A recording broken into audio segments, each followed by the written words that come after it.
Welcome to my channel Pallavi digital arts. చీకటి గది రహస్యం. అనగనగా చిన్న గ్రామం అరవెల్లి. అక్కడ పెద్ద మామిడి తోటల మధ్యలో ఉన్న ఓ పెద్ద పాత ఇల్లు. ఆరణ్య తాతయ్య ఇంటి పేరు సూర్యవంశం. ఆరణ్య వేసవి సెలవులకి తన బామ్మ ఇంటికి వచ్చేది.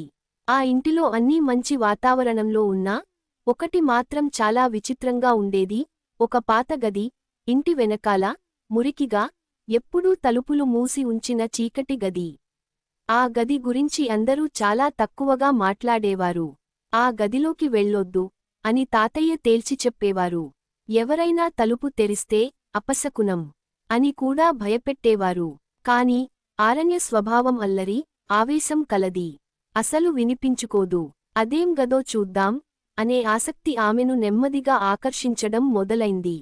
ఒక రాత్రి వర్షం మోస్తరుగా కురుస్తోంది. ఇంట్లో విద్యుత్ పోయింది. కిరోసిన్ లాంతర్ల వెలుతురులో అందరూ పడుకుంటున్నారు. కాని ఆరణ్యకి నిద్ర పట్టలేదు. ఆమె నెమ్మదిగా మంచం మీద నుంచి లేచి చేతిలో టార్చ్ పట్టుకుని తలుపు మెల్లగా తెరిచి బయటకి వెళ్ళింది. ఆమె నడిచింది ఆ గదివైపు. తలుపు దగ్గరికి వచ్చి నిలబడి కొద్దిసేపు శ్వాస ఆపుకుని ఉంది. ఆ తలుపును మెల్లగా నెమ్మదిగా తెరిచింది.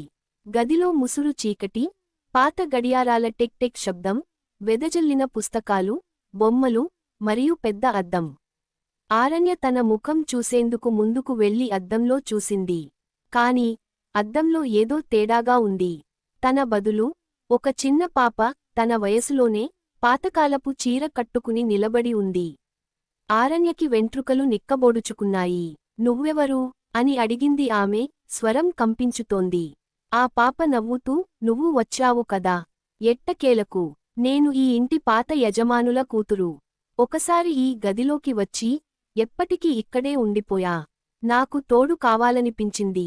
ఆరణ్య ఒక్క క్షణం కూడా ఆలోచించకుండా టార్చ్ పడేసి తలుపు తెరుచుకుని బయటకు పరుగెత్తింది. లాంటీన్ వెలుతురులో బామ్మ గదిలోకి వెళ్లి తల దాచుకుంది.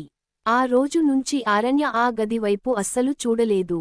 తాతయ్య కూడా ఆ ఘటన తర్వాత ఆ గదికి పెద్ద తాళాలు వేసి మూసేశారు. కాని ఆ గదిలో ఉన్న పెద్ద అద్దం మాత్రం ఇంకా అక్కడే ఉంది. ఎవరో మళ్ళీ ఆ గదికి వెళ్లే రోజు కోసం ఎదురుచూస్తూ. Thank you so much for watching. Please like, share and subscribe.